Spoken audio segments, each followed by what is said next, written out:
What's good, guys? I'm back. It's B Sticks again. Go follow me on Instagram. Hit me up. I'd love to talk to you guys. And go cop this sample, totally free to use, in the link below. So let's get into it.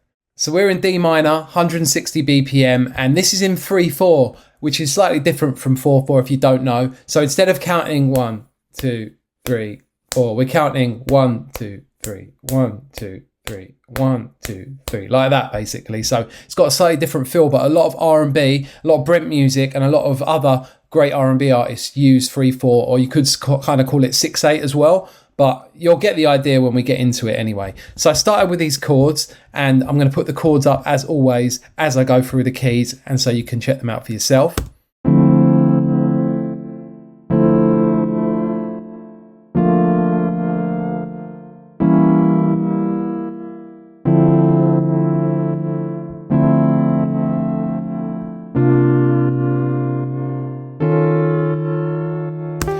So it's a 16 bar phrase, and what I did is kind of using jazzy chords. I'm using a couple of interesting ones as well, especially towards the end of the progression.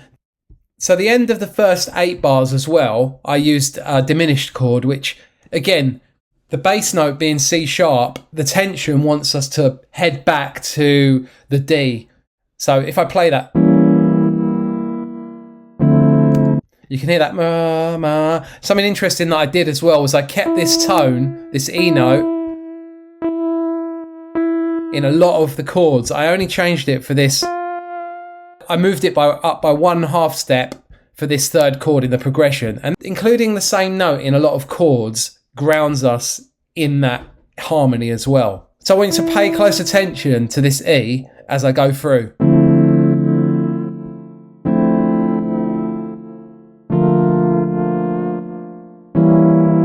Yeah, ma, ma, ma. The funny thing about whatever your top note is what our ear naturally hears the most of. It's like a strange phenomenon, a psychological phenomenon, a psychoacoustic phenomenon. But that note there, and you see I've carried it on into the second half of the progression as well. But then the last note, the very last note, I go up to that A, and that really creates tension that wants to bring us back down to the D minor 9 chord. And so I'm just using different kinds of extended harmony to do that. This is basically a B major, and I'm just putting a C in the bass, and that's creating tension. And then the next chord is kind of like an augmented chord, which is an interesting jazzy type chord, and it all pulls us back to the D minor, which is like our home base. For this sound, again, I use the Sky keys, and the patch is called Everything right here.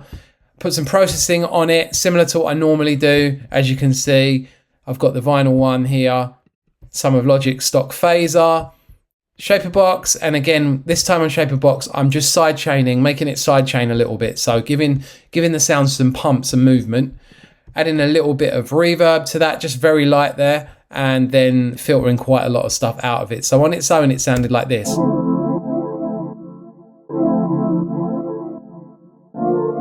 You can hear it's quite a change from what it was. I really wanted to create space for the other instruments that I was going to put around it. So next I added this pluck sound, which sounds like this without any processing on, and I just pretty much followed the notes of the chords, but I strummed them out, as you can see, to give a kind of a moving quality to it. So have a listen to this on its own.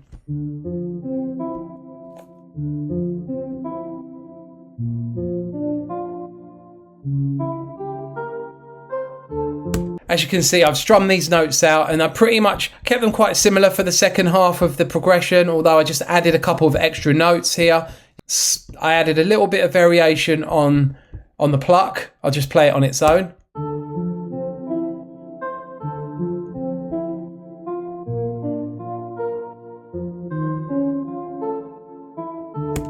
I thought that created a really nice melody in itself. What I try and do is, although I don't use too many parts in these samples, every part brings its own thing to the table. I see it like a movie. So you've got your main actor, your supporting roles, maybe 2 main actors, but then really everyone else is just there to back up dancers. So let's look at the processing for the pluck. Again, similar to what I usually use to give a little bit texture. Just added the vinyl 1 preset, some vintage verb, my favorite phaser, Logic stock, some EQ filtering again. So if I play that on its own and then just with the chords.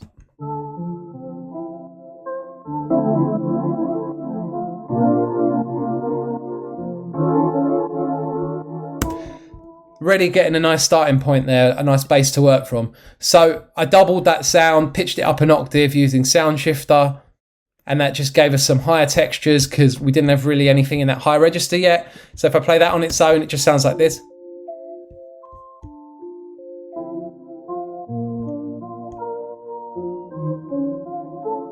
Really nice, interesting melody that's creating.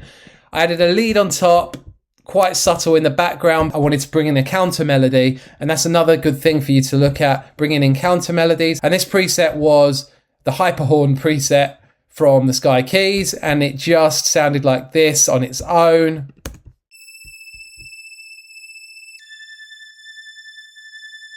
I'm gonna bring in the processing, you know what I did to it.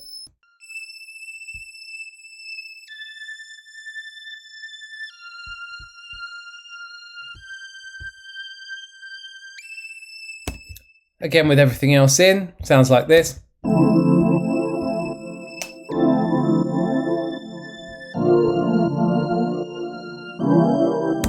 Nice counter melody with long notes. Because the pluck was going dum, dum, dum, dum, I wanted a counter melody that just played legato, played long notes, like So that was my thinking behind adding that sound in. So after that, I then added my usual Labs piano. And what I did was I just changed the voicings up a little bit from what I used on the top chords. I used the same chords, but if I play it on its own, I don't need to take the processing off because it's the same processing you've seen on that I always use on my piano. So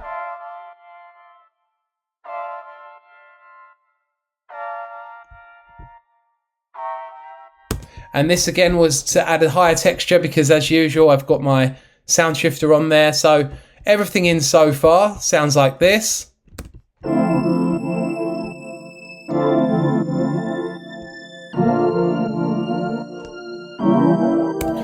So you're getting the idea now, everything's starting to take shape. Then I added my favourite Rickenbacker bass. I didn't bring it in from bar 1, but what I did was I did a little build-up fill just before bar 9, and then I introduced the bass at bar 9. So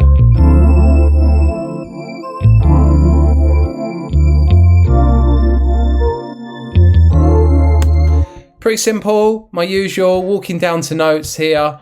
Couple of fills, and I usually just kept the fills just within the D minor pentatonic scale, so I'm happy to do a video on that in the future if you want to see that. We'll come to the B section bass in a minute, but at the moment that was just the A section. We get to the fun part, the textures, the vocals, the drums and percussion. So I just added this tape hiss initially, nothing too exciting there. Now I wanted to show you this because this was quite cool, did something different. I don't normally do this. So I used Logic's drummer channel, created this drum groove here, this percussion groove. I'll just play it right now. So Latin, exactly what it sounds like. I bounced it out to audio, and then I processed it with a shaper box and a channel EQ, and with the EQ I just boosted a little bit, and listen to it now.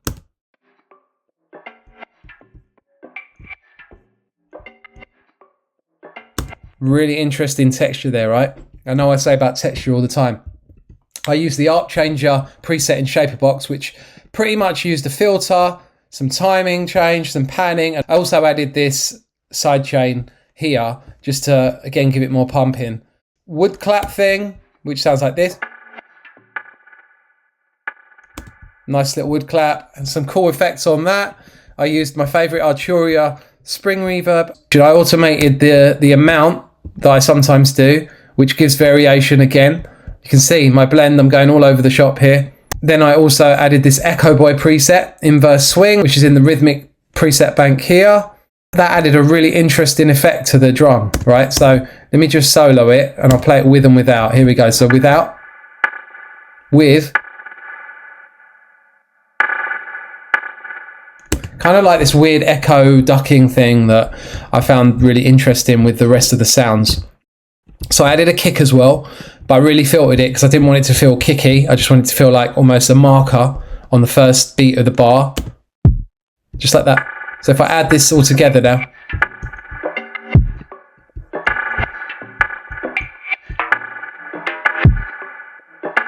If I bring the bass in,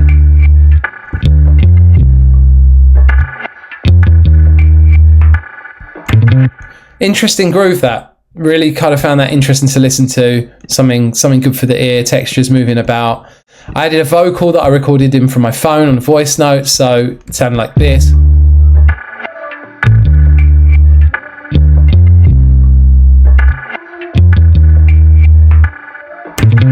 Doesn't sound anything like vocals really, but I processed it with all this stuff here. If I take the processing off,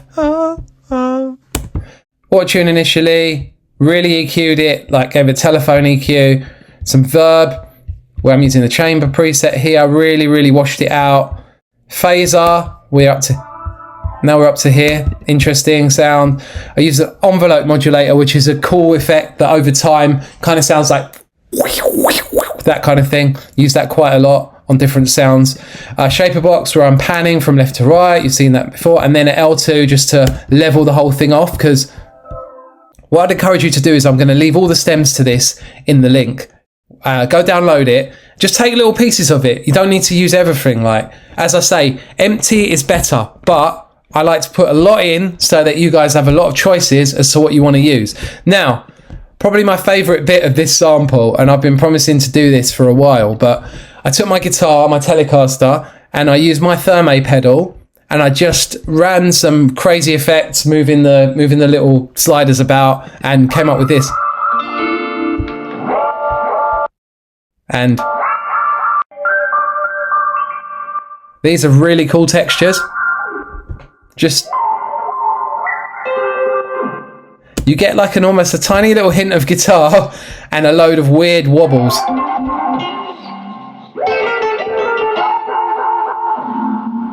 Really cool effect that. And it sounds a bit strange on its own, but again, with all of the other bits in. So if I just play all the textured parts here.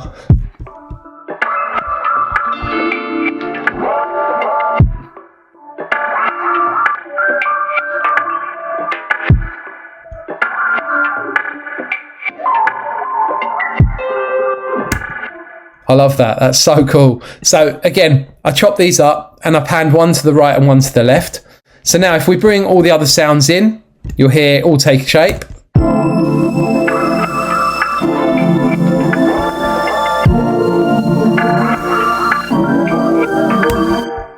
Yeah, really interesting sounds there, really interesting sonics. So the second half, the B section from bar 17, I didn't change much. I took the lead sound out and I chose a different pluck. I moved a few notes around just to give a bit of variation, and it sounds like this. Short day.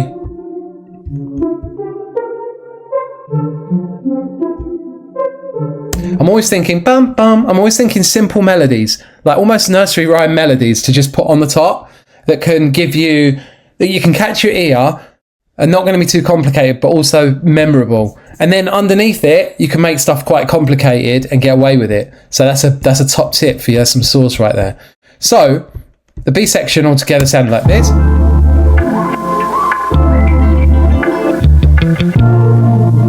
So I put a couple more bass fills in, as you could hear there, just again pentatonic stuff.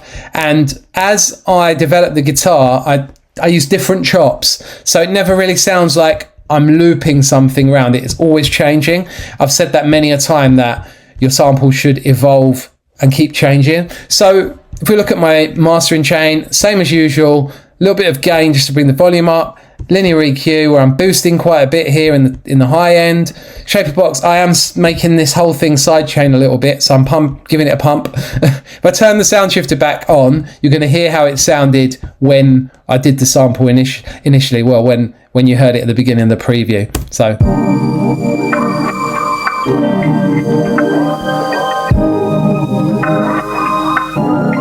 there you go. So I added some tape, some L2, where I'm just giving it a little bit of, a little bit of master in there, a little bit of volume stuff. And then my favorite, adapter AB, where I've just put in some Coupe stuff, some Nami stuff in here, some Kingsway stuff, just to compare, make sure my textures are on point, make sure my harmonic content is good, make sure that my mix sounds in a similar space, and I think I did pretty well. So if you enjoyed this, go like, subscribe, cop the sample, hit me up on Insta. I want to hear what you guys are working on, and I will catch you in the next one. Peace.